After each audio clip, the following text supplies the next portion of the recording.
денеска својот патрон празник, како што најави и на почетокот, го одбележува основното училиште Гоце Делчев од Могила. Оваа свеченост училиштето одбележува со низа активности, приредби, спортски надпревари. Моментално таму е колегата Маријан Николовски, кој што треба да ја има на линки директорката на училиштето и нешто повеќе за активностите ќе ни кажат токму тие. Мацко, дали се слушаме?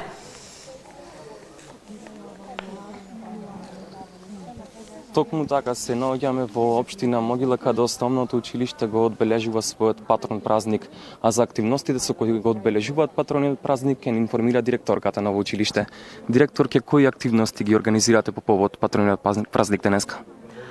Добар ден, денес е 4 мај, ние го чествуваме, го празнуваме патронот празник на нашето училиште, Гоце Делчев, и за таа цел беа предвидени повеќе активности преку целиот ден.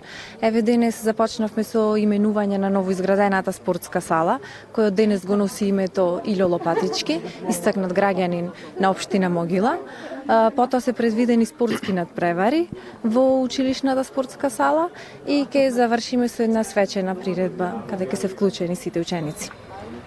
Колку ученици брои училиштето Гоце Делчев во Могила и кои други активности ги имате во текот на годината? Нашето училиште брои 158 ученици ова учебна година.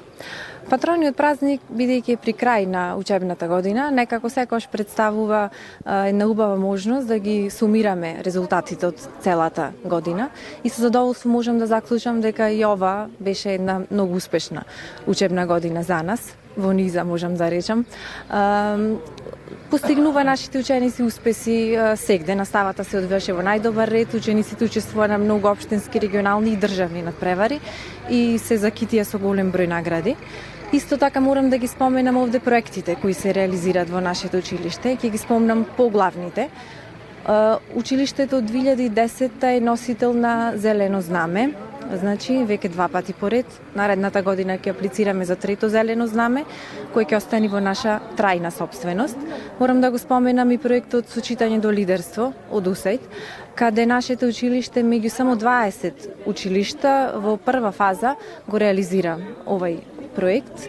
Така, значи сме во првата фаза кој го реализира тој проект, се однесува на учениците од оделенска настава и служи за подобрување на читачките и на математичките способности на учениците во рана возраст.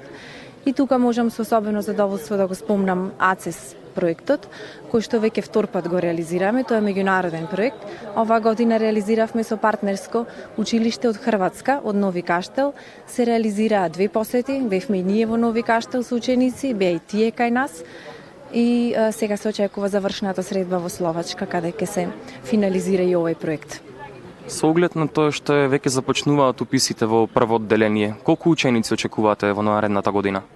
Па очекуваме околу 15 ученици, така 15 до 20 ученици, тоа е една стандардна бројка на ученици која запишуваме обично во прво одделение. Во однос на претходните години, каков е бројот на оние кои се запишуваат во прво одделение? Се зголемува ли или се намалува? Има еден подолг период во нашето училиште и затоа ми е особено драго, каде бројката е константна. Значи, кажа, веќе од 15 до 20 ученици обично се движи таа бројка, некош повеќе, значи имаме ние вторачиња 30 сега. Меѓутоа, сепак можам да речам дека бројката е константна и нема некое рапидно намалување. Јас тука ќе ви се заблагодарам и ќе ви посакам уште поголеми успеси во иднина, а ние секако остануваме да ги проследиме и останатите активности по повод патрониот празник на основното училиште Гоце Делчев во општина Могила.